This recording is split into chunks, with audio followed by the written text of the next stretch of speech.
while, but I think my bosses, they understood that we could measure it in other terms and likes. Mm.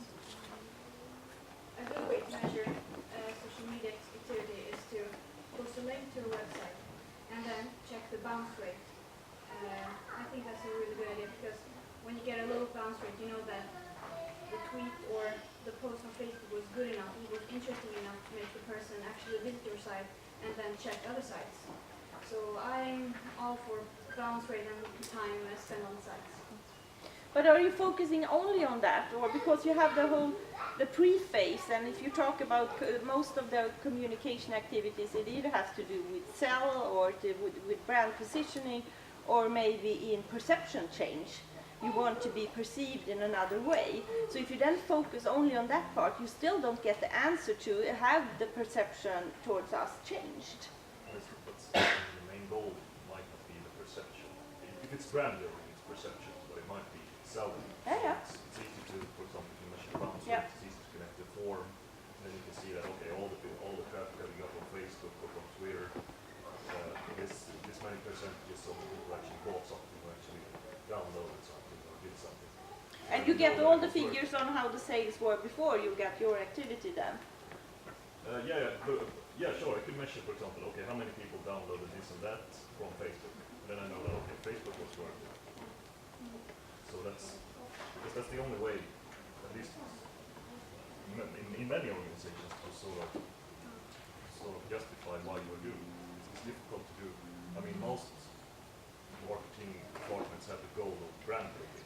It's like we have it as well. I mean, it's something that you always do. Brand building is something you do. It's all the stuff that you can't really measure or do anything about. It's brand building. But it's an umbrella, I would say.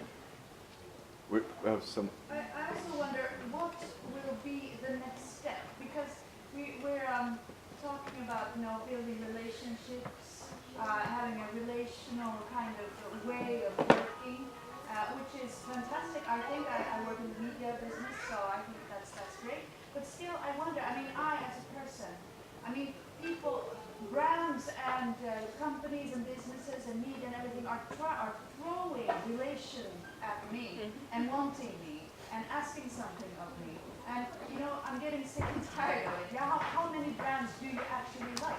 Most brands I don't care. I mean, if I can buy what I want, then that's okay.